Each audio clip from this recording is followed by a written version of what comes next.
Welcome back to episode number 31 of the Evening Double podcast. This was a good one. We had a special guest. His name is Herman Garcia, goes by Bam, Texas native, who is a serious ultra runner. He went from an alcoholic to running Boston to now completing 100 milers, 135 milers. He just did the Habanero 135, the same race that I attempted. Obviously, if you haven't seen or not, I unfortunately only made it through about a quarter of the 100 before getting some heat exhaustion, so did not finish the race. It was extremely disappointing, very humbling, but it was an awesome episode to have Bam on here. He knows so much about ultras. We picked his brain from pacing to fueling to how do you stay cool and in a race like that. He's run this Habanero race now 7 years in a row. Started at the 100K, been doing 100 mile, and now did the inaugural 135 miler this year. He's done 47 ultras in total in the last 8 years. He knows a lot. He came in third this year in the 135, won the 100 miler at Habanero last year in 20 hours. So we discussed everything, kind of broke it down, kind of talked about where my race may have went wrong, where he hung in there, and, what he does when it starts getting hard. If you enjoy, hearing about what ultra running is all about and what they do and why they do it, I think this would be an awesome episode for you. Very knowledgeable, and me and Keeton really enjoyed it, even though Keeton and Bam are on opposite spectrums of the running atmosphere. It was a fun episode, but I will not keep you any longer. I hope you enjoy episode 31 of the Evening Double. And if you do, please leave us a review, drop a comment, and share with a friend. We appreciate you.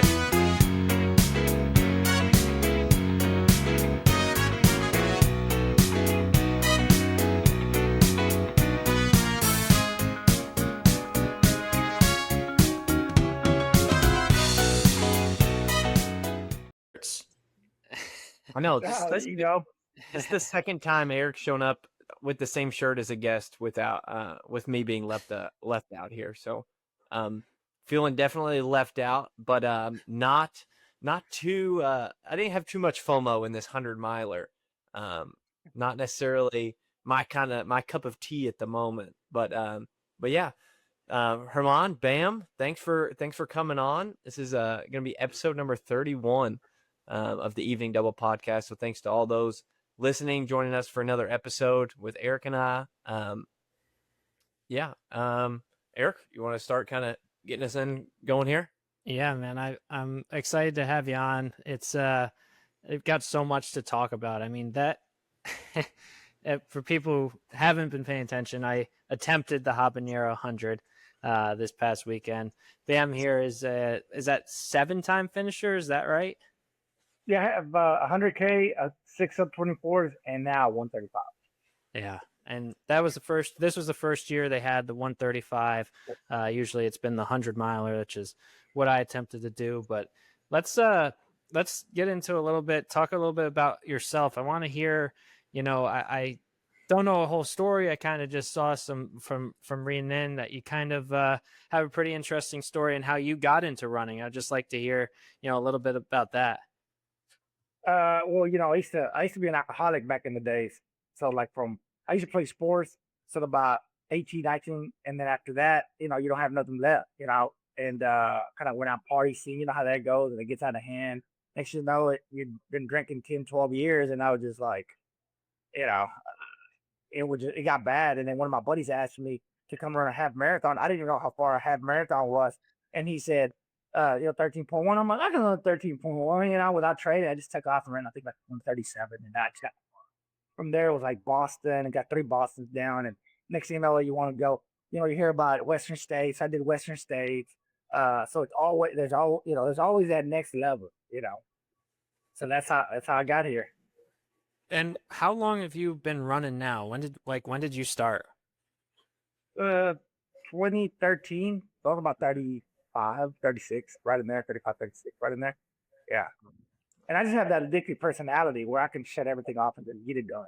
Like Saturday, this weekend was rough, It started at Friday night at 6 p.m. and I was exhausted at the starting line because we've been up all day, And I'm like, I don't know how we're gonna do this. We're gonna do this. So we had to run through the night, through the day, through the night, and then I was done at 6:30 in the morning, Sunday morning at 6:30 in the morning. So it was brutal. I'm just laughing because that just seems absolutely ridiculous to me, but I love it. That's super cool. Before we get into, the actual ultra itself, did you run? I know you started with a half marathon. Did you do shorter races? Did you like any of the shorter races, or do you just love the long stuff here? Well, I fell in love with the pavement. Like, I didn't know anything about ultras at the beginning, but it was just all about Boston. Everybody, Boston had the Boston bug. It was a Boston bug. I had to give it to Boston.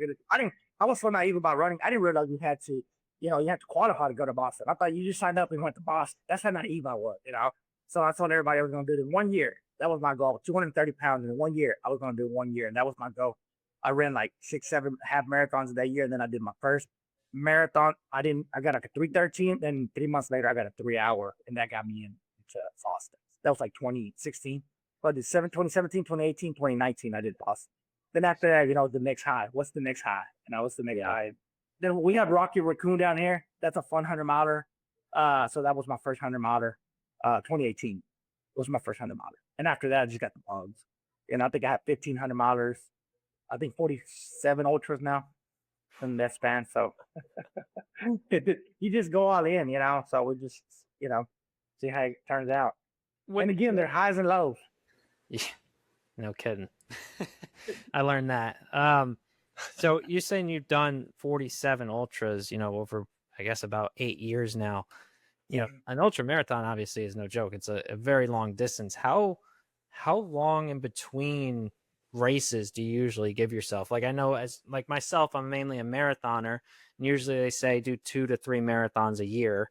But it's way different. Like, what does your schedule kind of look like? I think I've learned to peak like every 6 months. Like if I do a big, now my peak is 135 now. So in February and then August, then I'll kind of come back down, let the body recover. And then I'll do a couple 100K. I love 100K. 100Ks are the best. If you ever want a fun one, Bandera, down here in January, Bandera 100K, great buckle. It's fun. So I usually do that one. And then I'll use that as a long one for like say Outlaw 135. It's my second DNF. I only have 2 DNF, Habanero 100 and Outlaw 135 is my only 2 DNFs at all of. So, and I learned so much from this one. Yeah, I was gonna say Erik's got half of your DNF list so far now. 1 for 1. Yeah, that was. I mean, we can talk a little bit about. We're gonna get into Habanero and talk about the race, but I guess I just got to ask right away here. I'm just bugging me. Like, does that heat that we had this weekend compared to the other races? Like, I know it claims like it was like the second hottest or whatever, but did you feel like that was different than the other years, or is that pretty similar every year? It's about pretty similar. Every year. It seemed a little bit hotter this year. I think the sand was worse than it's ever been because I never wear gaiters, and there was sand in my shoes. 9 years, my 9th year, and I've never worn gaiters. And I paid the price this time. It was bad. It was really bad. And he didn't mow the grass. Usually, he kind of mows it pretty low, and it was pretty high. So that mentally messes with you. You couldn't run. And the trail was super thin. Usually, when it's mowed down pretty good, you can fly through it. Last year we got rain on Wednesday, so it was fast. Last year, I don't think I ran the 2200 miler, 1500 miler last year, and that's what I wanted last year. But they had some fat 100 milers this year. I think Kelly Swanson ran like a 20:05 or something like that. That's fast. Yeah. I think there was one person who broke 20 hours, which was just kind of crazy. Yeah, that's insane. Right. That's crazy. I mean, so I guess let's just, before we get into the race, let's we usually do a couple rapid fires, kind of get to know you, some fun stuff here. I guess easy one to start. What's your favorite race you've ever done? Favorite Ice Age 50 in Wisconsin. Ice Age is a 50 miler in Wisconsin. That's a fun. Beautiful. In May, it's the what? I was gonna ask if it's Ice Age. Is it in the winter?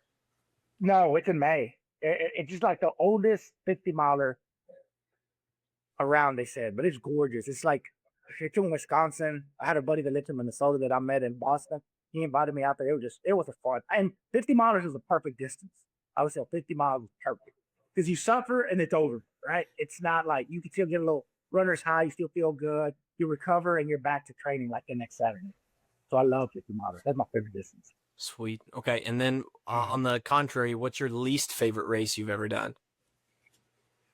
Probably Outlaw. It's a tough one. It's brutal. It's it's so tough. Now that you're in it, you got to finish it. So it's a lot hurt basically because it challenges you. It had 18,000 of climbing, and I still had another 35 to go. So I only did 100. So I still had another 35 miles to go. Whew. So it was brutal. Yeah. And then the beauty of the ultra and the beauty of any running, you just never know what the day's going to give you. You might be 100% prepared and you go, today's the day, and it just blows up, or vice versa. You might be where I just don't feel it. It just comes together. That's the beauty of it. So I think you have to appreciate every aspect of where you're at. For sure. That's running is such a unforgiving sport. I love it. And hate it for it at the same time, but completely understand you there. That's a great point. I mean, you're basically, I'm talking to like two people that are on the exact opposite spectrums of running, which is so crazy because Keeton's he's fresh out of college. He was a 401 miler. He does all the short stuff.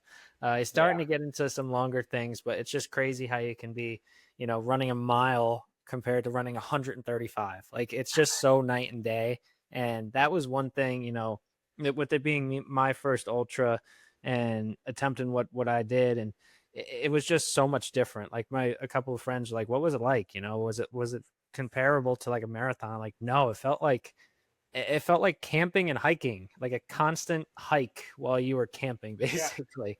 It's so much different. In the first 7 hours, you just got to power hike it. You got to let the heat go down, then you make a move, and it's brutal. I learned that. So why'd you pull out? I saw your. Yeah, it was. I made it I was good through the first 3 loops. Well, the preliminary loop that we did, we started downtown, and then 2 loops felt fine. I didn't really feel that hot, but I was probably going too fast. I was probably 11-minute pace.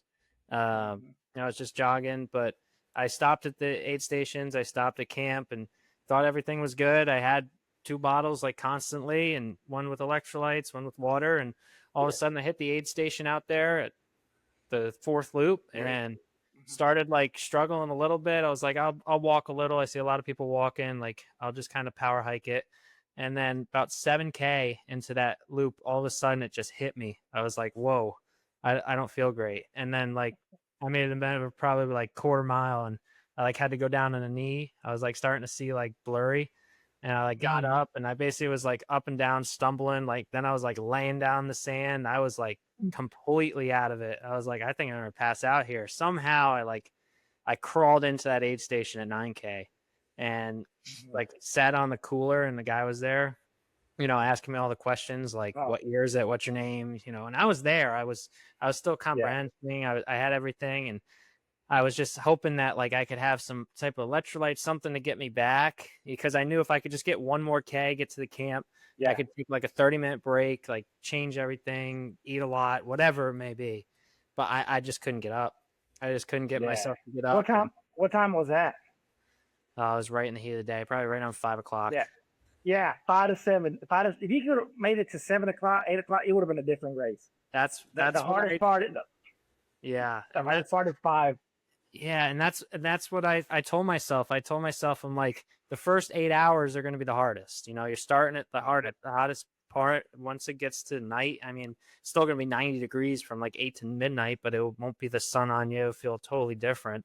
And I didn't do it. I think I got heat exhaustion, and I finally when I was sitting there on the cooler, I'm not a quitter, but I knew I couldn't get up. I knew I couldn't get up and finish it. If I tried, I literally probably would have fell over just trying to cross the road there.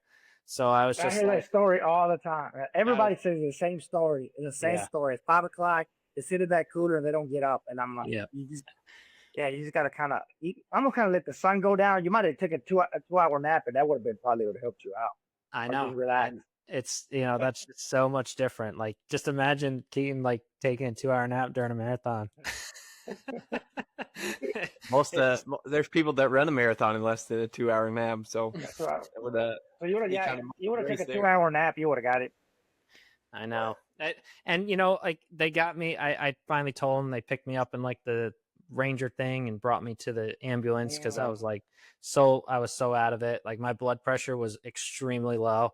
They pumped me with an IV and I like got back to it. They were like, "You got to go to the hospital." I was like, no, I'm fine. Like I feel better. Like I'm hearing their radio go nuts. Like just during that time, it was bedlam out there. Everyone's going down. And I was like, please just get me out of here. It seems like you guys got more issues to worry about. Like I'm all right. I'll go hydrate more and we'll get out of here. I mean, it was so I was just completely humbled, but two, it was so disappointing. You go down there, you preparing for months, like thinking about, I'm going to do 100 miles. I'm going to do this. I'm going to do something really tough. And then you get only a quarter of the way done and you have to pull. Like it's frustrating. Where y'all from? We're in Louisville, Kentucky. Oh, okay. That's a whole different heat. Like it's different down here. It's just humid, and you throw that sand in there. I think that's the hardest. That was the thing for me. Like I showed a couple of my buddies like what we had to run through in some areas with that sand, and I was like, this is going to be the hardest part. I thought that was going to be the hardest part because the main thing I was feeling was my hips. Like I was like, I think the thing I'm going to hurt most here is my hips by trying to get through this sand. I did learn, like, don't even bother running. Like it's not even worth running through it. You just got to kind of walk through it and try to find the areas that is loose. But it was, I thought that was going to be the issue, not the heat. Yeah, the heat's tough. But that race 2017, there was only like 10 canopies. You see how big it is? 700 runners. In about 3 years, there'll be 1,000 runners out there. Watch. And I think that's why he started it. This is the first year he started downtown, right? Because I think he sees that big vision of having 1,000 runners out there. Because we're trying to push 150 miler for next year. So we want 150 next year, and then the year after that, 170, and hopefully it's going to end up being who can run the most miles in 48 hours. That's what it's going to come down to in the next. Yeah. One of those last man standing type of competition. We're just going to pretty much.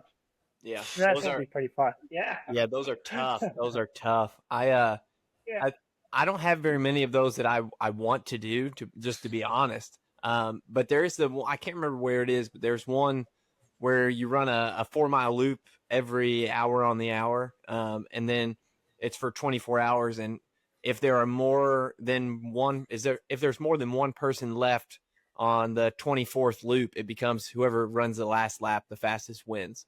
Oh, wow. That'd be so cool. I've always wanted to do that and just run.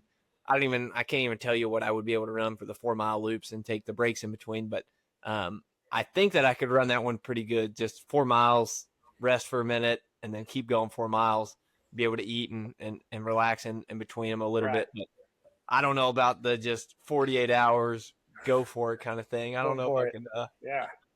That seems to me but I think a lot more than I can even comprehend at this point. I think that 135 is more. I think the 35 is easier than the 100 miler. Once you understand like the sleep aspect, it's all strategic. It's all strategic because you have to have just enough nap. In the 100 miler, you're starting in that heat, and you have to push through it if you want to get done. Because if you don't get a lot of it done, you have to do the heat again, right? So we had a lot of that night. That nighttime, we can bank at the nighttime and then walk through the day, then try to finish at nighttime. So I think it's the 135, and that's what we're trying to dial in that for next year. I think we'll go back next year. I'm hopefully get the 150 down next year. I guess my question is, why 135? I said that to my girlfriend. I was like, that's kind of a weird number. Like, why didn't they just do 150 right away? I think honestly, he's scared somebody's gonna die there. So I don't know if you remember the going down that hill that you had to run it all the way downhill. It was like K7 or something like that. Somebody died there. Not in that race, but somebody died there on that tree, just had a heart attack. And so I think that's really comes down to it. I think he's slowly kind of turning it up a little bit. You see what I'm saying? We're like, let's see 135, see how many people come back. Yeah. 150, and then I think slowly, we want to see what we can really handle in that heat. And I knew 2017 that race was going to be epic. I knew, and I want to be a part of it. I want to be in the beginning of it. So I did that 100K DNF 2018 and 2019, and I just every year I have to finish it. You want to be a part of it's going to be like the next battle water. You hear people like they want to try it, right? And I think if you're part of it, the front end of it at 150 or even a 200 mile there, I think it'll be pretty cool.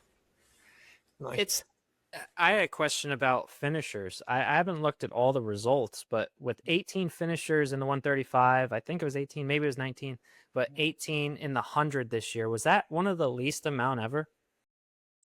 Are you getting ready for your next training block, chasing a PR, training for your first marathon? Or maybe you're just tired of getting generic training plans and AI coaches that are giving you impossible splits? That's where we come in. If you're looking for coaching that's actually built around you, your schedule, your goals, and your life, we'd love to help. I coach through KT Running Company, specializing in individualized run coaching for any athlete from high school, college, and road racing looking to reach the next level.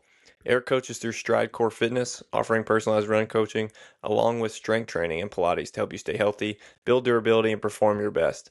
If you're interested in working with either of us, send us a message on Instagram or check out the links in the show notes to schedule a free call. We'd love to learn about your goals and help you put together a plan that actually works for you. Now, let's get back to the episode.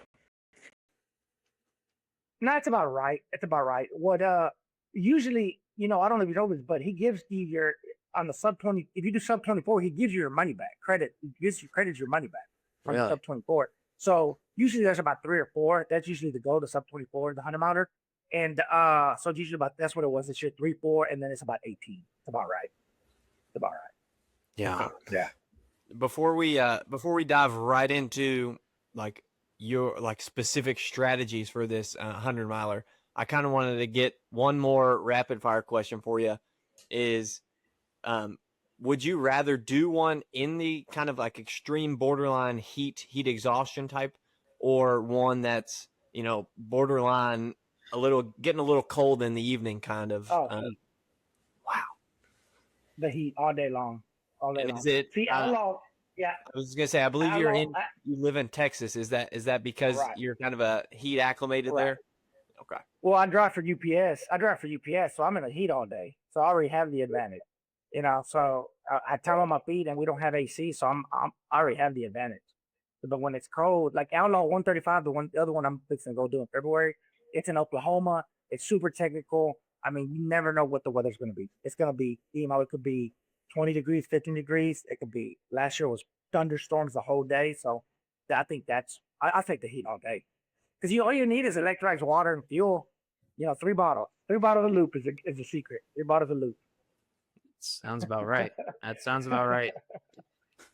Yeah, that's what like the medics said. They were like, you get to a point out here where it was, felt like 112, I think they were saying, where you literally can't replenish fast enough. So like I see what you're saying. Like something maybe like if you had something like that, it's almost, try to get a few loops done and then you almost just sit out, a couple hours during that real hot area from like 4 to 6 or 5 to 7, and then just chuckle on after that.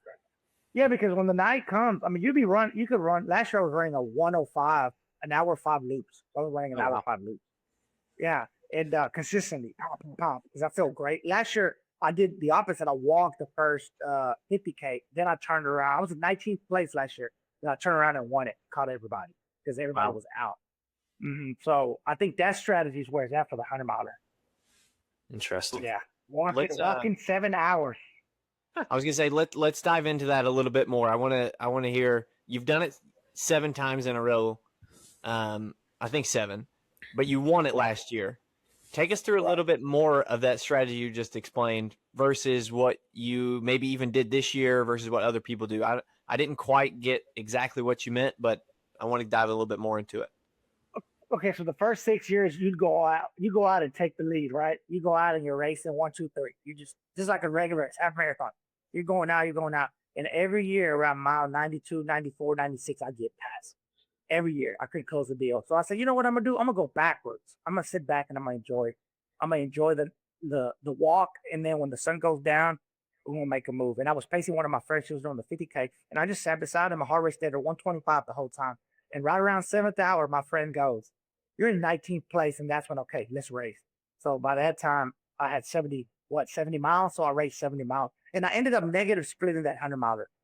So by 17 minutes, I ran my last 50 miles faster than my first one. Wow. So I really liked, and I had a good time. And because you got the adrenaline passing everybody, and nighttime just passing, just passing everybody, you just feel good, right? Or it's worse than you can't do anything. Somebody's flying, no matter the distance, right? Somebody's flying past you. You went out too hard a marathon, and you're just like, there's nothing you can do, right?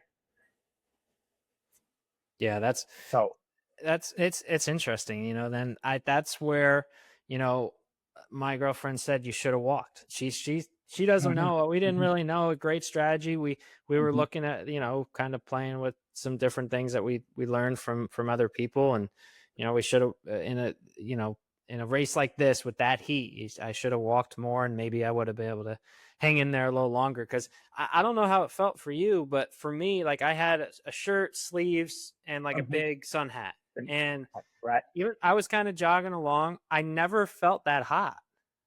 That was the weird thing. I never felt like I was really sweating that much. Maybe it's because I didn't have enough fluids to sweat out. I mean, I was probably what it was. Yeah. I was drinking a lot. At least I thought I was. I mean, I was, as you said, 3 bottles of Loop. I was having, I thought at least 3. I thought, you know, 500 milliliter, like the little stuff. But I never felt like that hot. There would be some areas where you'd go through like kind of the coves where the air was stagnant and I'd feel it. But then you'd get out like in the like prairie area in the back and you'd feel a little breeze. I don't know. I didn't feel like it was that bad. But then all of a sudden, like when I got back and got out of the ambulance, that just, it felt like a whole different part. Like, yeah. And I think it's so hard for people to relate unless you've been out there. It's so hard like I always tell people, everybody's watching on TV and you're putting your stories or whatever, or everybody's eating ice cream, just watching you. It looks easy, right? I said, I'm telling you, it is not easy when you're out there and you're sweating.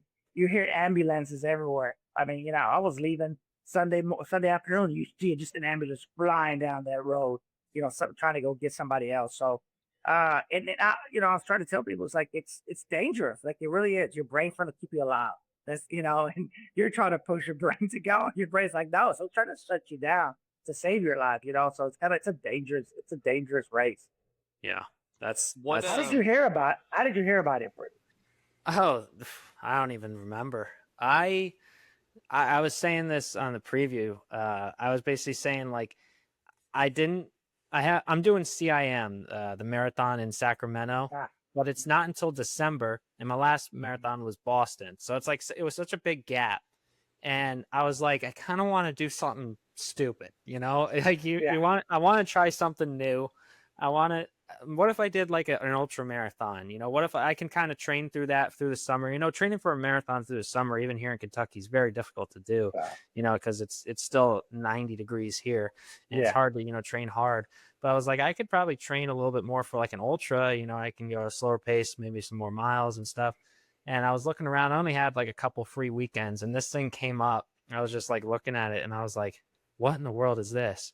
And, you know, I'm that type of person, like kind of like the same thing as you is, you know, that addictive personality where it's like, I can't just do something that's like kind of easy. I needed to do probably, in my opinion, one of the hardest ones. And it was really stupid, but that's kind of how it just came to be. I just happened to see it. And I was like, you know, I have that weekend off from work. I can take a few days. We can go down. We can give it a shot. And have a good time. Nice. Bam, I was going to ask you, out of all of the races you do, this seems to be the one that you kind of bookmark on your calendar the most. What makes this one so special to you? And is it the A race of the year for you, or do you or do you target other things more? Yeah, I think it's my A race. A, because I get it for free, because I would sub 24.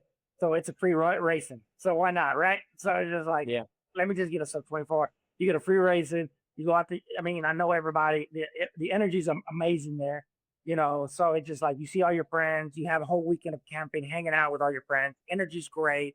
And like the goal is just a sub 24, get in, get out. I call it just get in, get out, and then get that credit and go on. So I think that's what it's come down to. But if I had to pay for it, I don't think I would do it every year, honestly. Nice.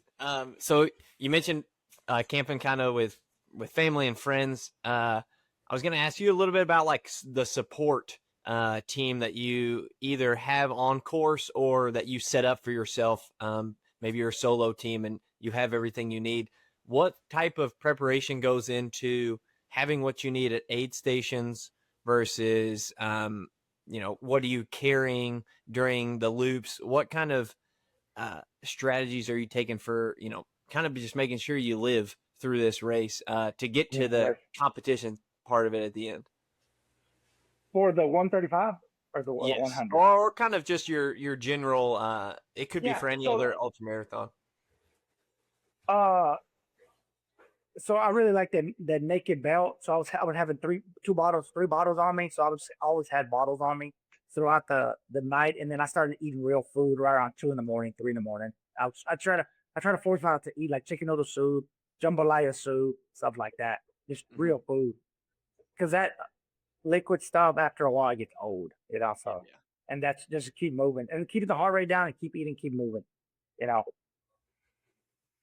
Yeah, eating soup just seems absolutely like that part. Eating soup while running or getting into a hot race, that just crazy to me. But I guarantee you, chicken noodle soup with sodium is probably really good for your hydration.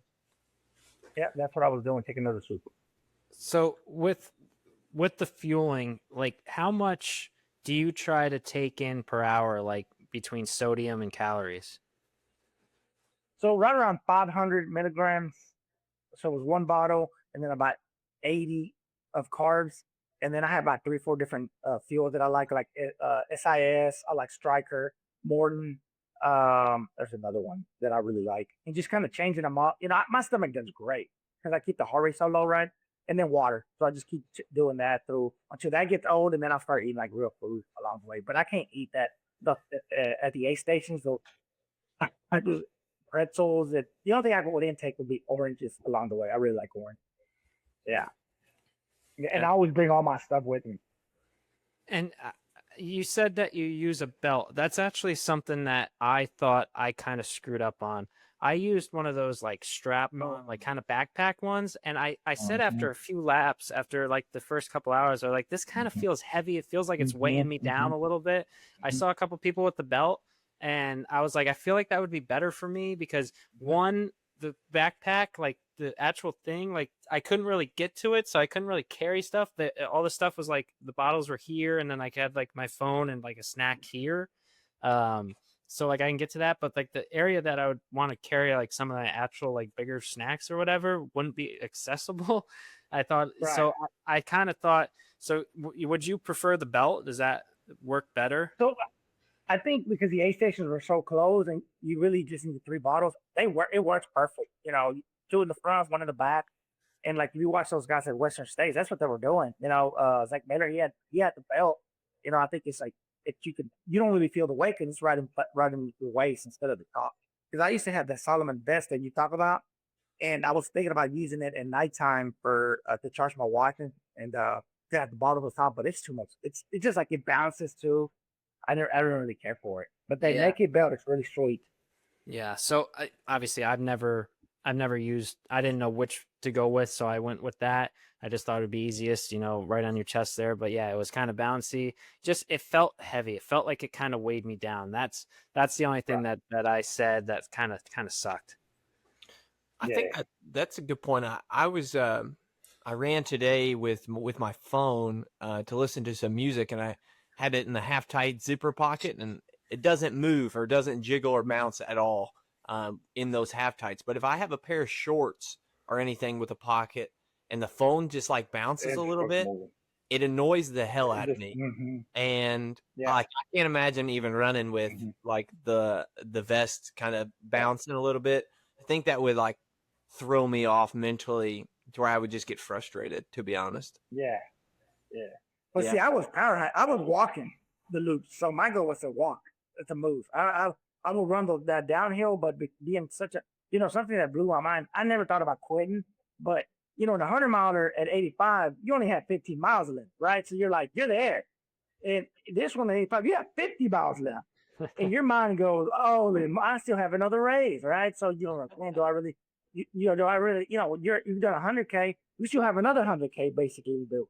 You're Yeah. like, and mentally you start breaking down, like, okay, you just take it, try to take it just that moment, that mile, that loop, and then just keep moving, just keep moving. And I think that's what that 135, it's easier because all you have to do is walk 6 miles in 2 hours. That's all you got to do. Walk 3 miles in 1 hour and take a nap. Then you take a 10-minute nap and you just keep doing that over time. Keep doing it. So it's a very strategic race that we kind of figured it out. Yeah. So, yeah, because you need sleep. Yeah, that's fair. How much did you sleep during this race? I think it's around 3 hours, three and a half hours. The goal was to kind of dial it in because I was missing that when I went to Outlaws. I had a DNF and I was using too much caffeine through the night, and my calf started cramping up. Right, and I was like, I got to figure this out. And then we use sleep instead of caffeine, and it just get through the night, and then I felt better the second night than the first night. So I was like, oh, okay. And that's the beauty of ultras. It's always about learning. You're always just learning. And I think now looking back, we look at those guys that are doing 250s and like, how do they doing 250s, right? And it comes down to fueling, sleeping, moving. That's what it comes down to. So you said 3.5 hours. How is that like split up? Like, how did you split that up? So when I figured it out, I would get done and I would get a loop done in like right around an hour, 45 minutes, an hour 45. Then I'll jump right on my cot and go to sleep for 10 minutes. They'll set the alarm. 10 minutes, I'll eat something real fast, and then I would take off. So that was 2 hours. That was just getting through the night. The goal was to get through the night on the second night because that was the one that we were just trying to close the deal. And, the last 50K was tough. You're at 102 and you're like, oh, I'm only have whatever, 32 miles, 30 miles or whatever, but it's still tough because your body's fatigued. You've been up for 2 days because, I've been up since Friday morning. So, you just got to push it through. And I think the sleep was the hardest part to figure out. And I think we got something down. You go. Yeah, I had actually one more question off that. So with it being like the noon start, I can understand how you can get the good night's sleep before 6 p.m. start. Obviously you said you were up like the whole day. If you did this again, they had a 6 p.m. start, would you try to sleep more, try to sleep, I don't know, to 2 o'clock or something that afternoon if possible? So we thought that, but your body's so used to waking up at whatever time you wake up, your body wakes up, right? So we were up at 5:36 in the morning that Friday morning. I think the secret is going to the ranch, setting up and getting out of the heat, like going back to a hotel room and staying out of the heat. Because it's all comes down to your temperature. We were out here from 11 in the morning, Friday morning. So you were out there and your body just overheating. That's all it did, it overheated. So I think that's the secret, going back to a hotel room, taking another 3-4 hour nap, and then going starting fresh at Friday night. That's what and that's what I've learned, which I'm excited to do that next year. And I guess, how do I phrase it? Would you say, I don't know the right way to ask this, for someone that's starting at that time, how can you try to, like the days leading up, if you have a couple days to do it, can you try to like turn it into, okay, this is actually 6 a.m. if like that makes sense? Like, can you like try to sleep in a couple days and then, fueling wise, like eat a big meal, I don't know, a couple hours before? Like, does that ever cross your mind, like something like that, or no? Trying to just change your sleeping pattern. Yeah, what we're talking about. kind of. So I think, we went to a Mexican restaurant. I ate a big old burrito 2 hours before the race. I had a big old meal. Like I was like, this is going to be, I'm going to burn all this, right? Also keep the heart rate down. So I think with the sleep, I think it takes you about a good 2 weeks, a week and a half. I might be wrong. I think that's the secret, trying to figure that out. Okay. And I just think like the elites, they have the time to do that. Or some others, we got to go to work, right? So I got to go to work. I can't stay up till 3 a.m. Monday, Tuesday, and then sleep in, right? So I just think, I think that's kind of the secret, trying to figure that out. And I think that's what's fun because we've never had a 135 here. We haven't had a 150 here. We never had a 175 here. So I think being at the top and really, I really enjoy trying to figure things out, figure them out. That's what's fun. Like it's like a big puzzle you got to put together, right? And then we're like, okay, I learned here. Don't do this here. and trust it. Awesome. That's going to lead me right into what I was about to ask you. Is you mentioned you've got work. When, and you said you work at UPS, and it's in the heat, you're out there all the time. When in the world are you fitting in the training to do this kind of these kind of races and things? Like, what's your typical day in the life of, getting in the miles while, also working? So I usually go in about 9:40, so that's pretty good. So I usually work like 9:40 to 9. So, and then, so I wake up about 5 in the morning and run with the 5 a.m. group, which they're a little bit slower. So they force me to keep back like 5-minute pace. And then, so like 5 to 6, then 6 to 7, I'll do my own little thing, kind of a little higher Z2, 7:30 pace, nothing, right at 7:30, 8-minute pace with my feet. And just try to put a little bit more volume. I think I peaked a little bit different here. I did 91, like 81, 71. Then I went back up to like 76, 66, 56. I really like that a lot. And it was a lot of run 5 minutes, walk 1 minute, run 5 minutes, walk 1 minute. I did that for my 10 milers every day, forcing myself to walk. Yeah. Otherwise, I couldn't do 91 miles. There's no way running 8-minute pace for that much. And that's how I got my first DNF.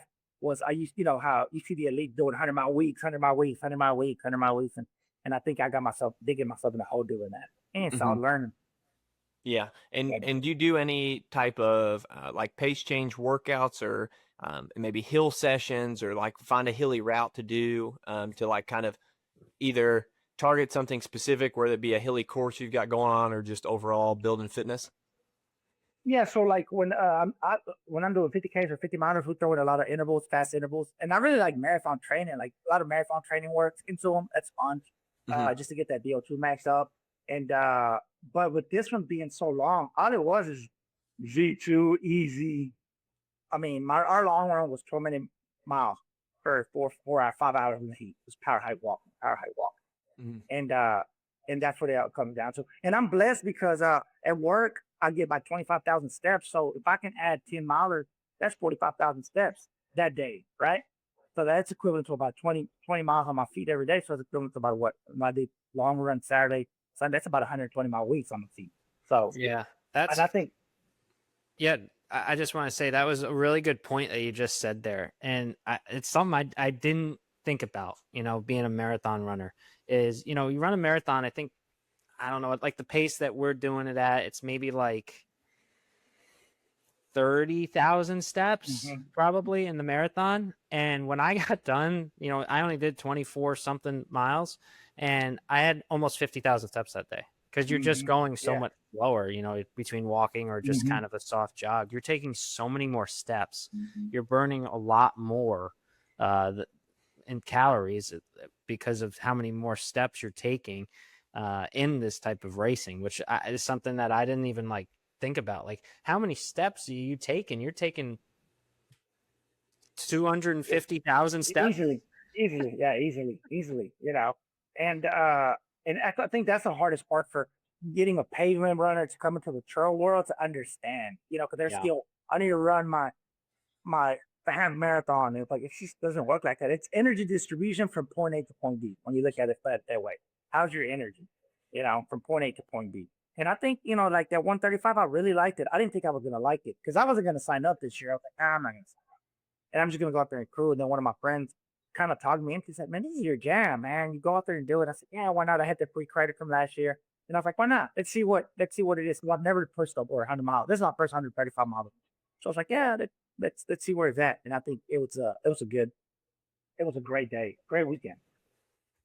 Yeah. And so I want to get into a little bit about like the mental side. What kind of self-talk do you have going on at 3 a.m? You're power walking through, maybe you've just eaten a whole bowl of chicken noodle soup and you're hearing voices and people chasing you that aren't even there, and you've got 85 miles to go. Like what goes on in that inner dialogue that makes you push through? What kind of like compartmentalization do you have? It's just, to me, it's just such a tough thing to do because of the duration of it. Most people get really anxious and fearful when they're nervous about how far they've got left to go rather than being present. So you've conquered this many of times. So I kind of want to hear what you can give to some other people that even think of the marathon as being so daunting. I think I like looking at percentages, right? So it's easy with 100 miles, right? 50, like you're halfway done, right? But with this one's a little bit tricky. So I'm trying to do the math. I was like, I can't do the math. So I have a little calculator. So I always try to think about percentage. Let's get 50% down. Now you're on the other side. Let's get 60% down. And what's crazy at 100 miles is you're at 80%. You didn't even cross 90%. So I just try to knock it down just one loop at a time. And then I didn't really notice it to the end. My friend noticed, those 1Ks you were talking about, 1K, 2K, 3K. He's like, let's get to the K. Let's get to 2K. Let's get to 6K. And next, I was like, oh, okay, that's 10. I didn't know that. So we started to break down the K. And by the last two loops, I had a guy right behind me. And that's where the adrenaline comes out. He was 30 minutes behind me, and I was in third place. And I was like, okay, let's go. And we dropped that hammer. I think we did like a 120, 130 on the last 130, 140 or something like that, just moving. And then I'm like, can I take a nap? Did I take a nap? I still took a nap. I took a nap, and I still took a nap because I wanted to do a fresh. And by the last one, you're running and you're moving as fast as you can because that's the adrenaline getting done. So, and I think I still had 2 more loops in me. So that's why I kind of like breadcrumb people and say, you know what, let's push it next year. Let's see where we're at, When you say you like are pushing for it, like, do you know the people who run the race? Like, do you have good insight with them? Like, how does that work? Yeah, I usually have somebody first and second, they ran they lapped me twice. I mean, the one girl and the other guy that he runs 100 miler, they had great races. So I saw them there. I knew I wasn't going to catch him. So it was going to be third place. And then fourth place, I had one of my crew. It's like, yeah, you're napping a lot. Basically, it was telling me don't sleep so much. And I'm like, I need my sleep. My sleep was like my cookie. I'm getting my cookie. I'll go to sleep. And so she woke me up, and then she's like, he's like 30 minutes behind you. But they knew that my adrenaline would have took off. So they're looking at it, which that tracking was amazing. Everybody was keeping up with you. They knew exactly when you were going to get done. I think that's going to be the next thing in ultras is going to be the live tracking and seeing where it's like almost like Boston, right? Where you can see where everybody's at all the time. And I think that's super cool. You could see it everywhere everybody's at with all the technology that we have now. Yeah. That's super interesting. Do you think that eventually some races will limit the amount of like information the runners are allowed to have on course compared to like being able to see their competitors? I think honestly, in my opinion, I don't think so. I think it's for us, maybe for like UTMB or somebody for the pros, but for us, I think it's just a hobby. I would tell people I do this because it keeps me out of trouble. It keeps me focused. It keeps me healthy. Keeps me having hope in something else and, distracted from what everybody's doing right now. So running is my therapy. So I just want to get out. So it's everywhere. I just want to get out. Stressful work, life. And I just want to pack everything, every beauty of the ultra. You pack all your camping stuff in your car and then you just camp out and then just enjoy the weekend. And then you come back almost like refreshed. It's like a revival when we tell people, you like feel great coming back to life. That's a great point. One of my favorite things to do is just like put whatever is going on pause and be like, okay, it's race weekend, especially in college. You could like, okay, I'm going to finish this assignment or not. And I'm just going to forget about it for the next 3 days and then come back and be, ready to go and just kind of leaving everything there. I'm with you. Running it's kind of like my escape from things. I love it. I wouldn't be doing it. I've been running since I was 10 or 11 years old. And, I wouldn't still be doing it if I didn't love it. And I know like Erik, he's gotten into it recently and he wouldn't be, trying to run 220s in the marathon if he didn't love it. So I think most people and probably everybody listening, we probably don't have any non-running fans listening to our podcast. Yeah. We're probably not that mainstream yet. So like, I love it. That's going to be so like relevant to everybody out there. But I only even brought that up because, like in the NFL, you're not allowed to watch live tape on something. You can only look at like screenshots of plays when they're like going over things on the sideline. There's limits to like what you're allowed to see for your competitors versus the TV stream. So I figured like in people that are actually trying to win like Western States or UTMB, I could see that being like, oh, they're taking their nap because their person on their crew can watch the live thing and like wake them up right in time. And So that's the only reason I asked Yeah. that. But I was going to ask you, would you want to do the Cocodona 250? And has that ever ever crossed your mind? I never crossed my mind to this weekend that I was like, maybe, maybe, because you got to think about how gorgeous it is out there. So you're seeing beautiful, beautiful. It's not like Habanero where you're doing the same thing over and over. So you're climbing, you're sleeping, and go. I just think that all you are the stories that you tell yourself. You see what I'm saying? If you're out there hiking, enjoying nature, God's beauty, creation, and you're out there enjoying running for the whole week, that's the story that you're telling yourself, right? I'm not at work. I'm out here in nature. Instead of saying, no, I have to go run 250 miles. No, just you want to go out there. And that's how the stories you tell yourself out there. And I would remind myself when it gets hard, this is where you want to be, right here. Right at the race, at the very end, when you're racing with somebody's out there, this is what you want. And I love that. I love taking that challenge. Yeah, I love that. That's so good right there. It's great. It's a great way to look at it. That definitely can help. I think that I said this right from the start before, like weeks leading up to it. I was like, it's obviously going to be a physical battle, but I was like, I feel like it's going to be 75% mental. A lot of it's just going to be mental. Like, do you agree with that?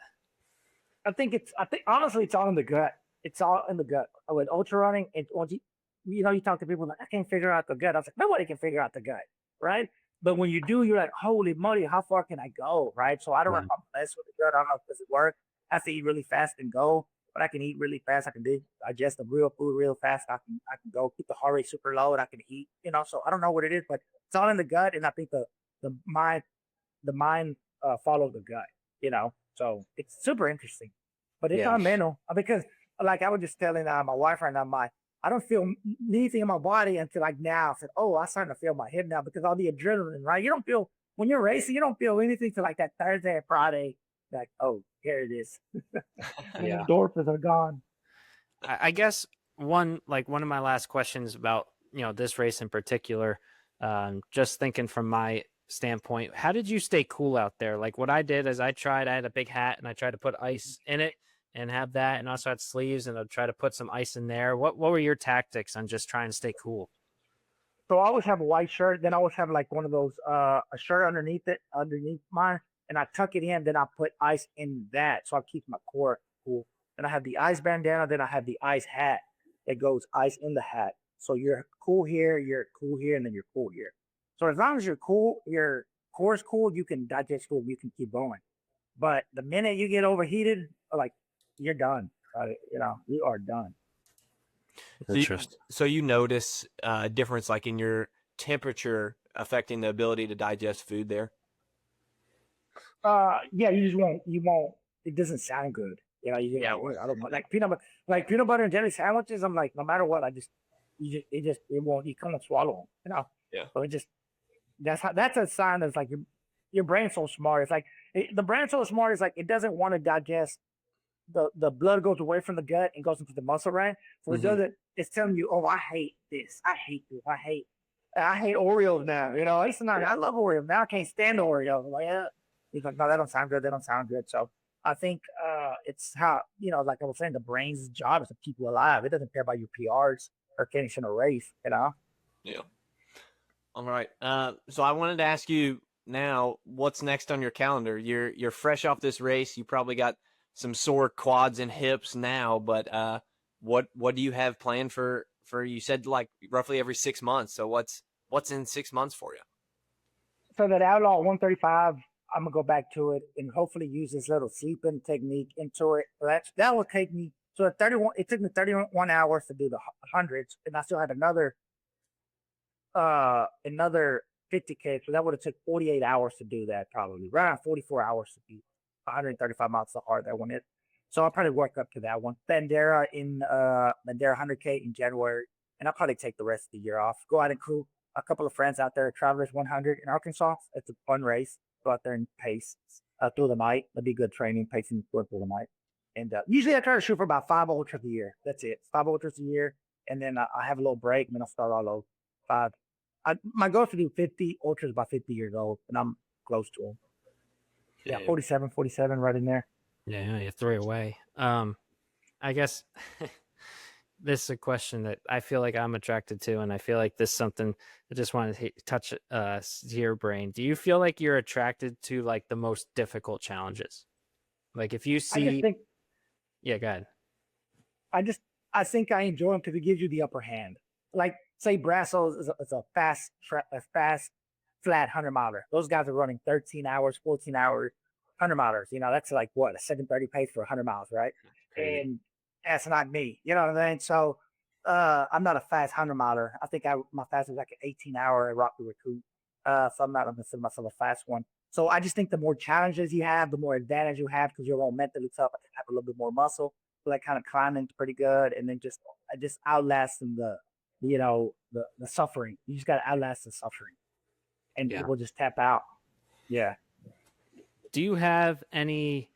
I know obviously the time is not as much of a factor in this, but what like goals would you say that you have set? You know, I'm done with ultras. Say you're done and you're hung them up. You can't race any more ultras. What would you be happy with? Whether that's the amount you did, wins, I don't know.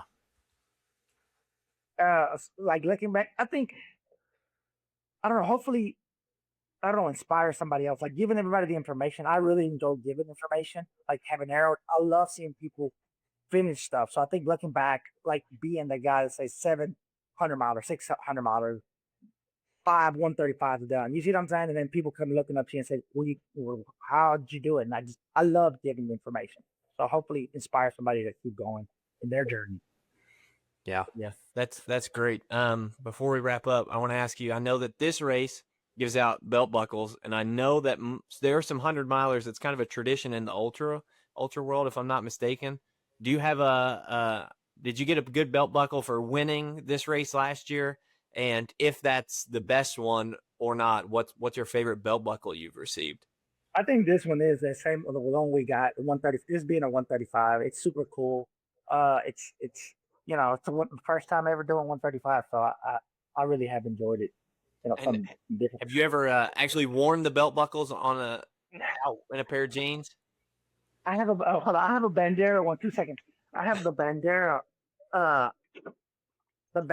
one. This is the Bandera one. That's how cool that one is. Oh yeah, for all those So- listeners, if you can check it out on Spotify here on the video, that's a pretty cool belt So buckle. it says, yeah. So I have 9 of these, and that's a pretty cool one. That's the only one I've worn. The other ones are too big. I try not to be too, you don't want to be too like, I think it's a little too much. That's Texas, man. That's Texas right there. No, you'll It's a start little getting too people. You'll start getting people out there asking, "What's your score on an 8-second ride?" There, if you start wearing belt Yeah. buckles that big. All right, Bam. Last question from us. Final thoughts. If you give one piece of advice to someone who's thinking about doing an ultra, what would it be, and why would it not be to start with the 100-mile at Habanero like I did? Best advice is it's gonna be tough, and appreciate the toughness of it. That's what you want to appreciate it. It shouldn't be easy, and I think appreciate the toughness of it. You just appreciate it when you get done. Like your journey is not over. You'll come back sooner or later. It might be 10 years, but you'll come back and say, okay, I want to get another shot. I think that's the beauty of racing. It's never over. The journey is never over. One day we're gonna be 7 years old and still trying to be out there trying to figure it out. So I think that's it. It should be tough and enjoy the toughness of it. Awesome. That's great advice. Well, Yeah. I I was gonna say that's a great way to wrap things up. And my favorite thing is I'm gonna reiterate what you said is when you're in the middle of the hardest parts, remind yourself this is where you wanted to be. That's one of the big takeaways from you today. I love it. I want to be right. I want to be right here. Exactly. Awesome. Well, Ben, we really appreciate you having coming on. That was awesome. I mean, I feel like I've learned a lot more about ultras just from this conversation, and it's really tempting me to want to go back and walk that first 6 hours or so to make it to the night, because I just feel like I was so excited, honestly, to make it to the night. I was like, if it gets cooler, it'd be pretty cool. Put the light. I was just super excited. That's really why I was just so bummed that that it shit hit the fan. But I was excited, and I'm sure I'm attracted to extremely hard things, and I feel like if not sooner than later, I'm definitely going to have to give it another go. Oh, you'll be back. You'll be back. Yeah. All right, man. Well, we appreciate it. This was episode 31 of Eating Double. Peace. All right. Thank you, guys.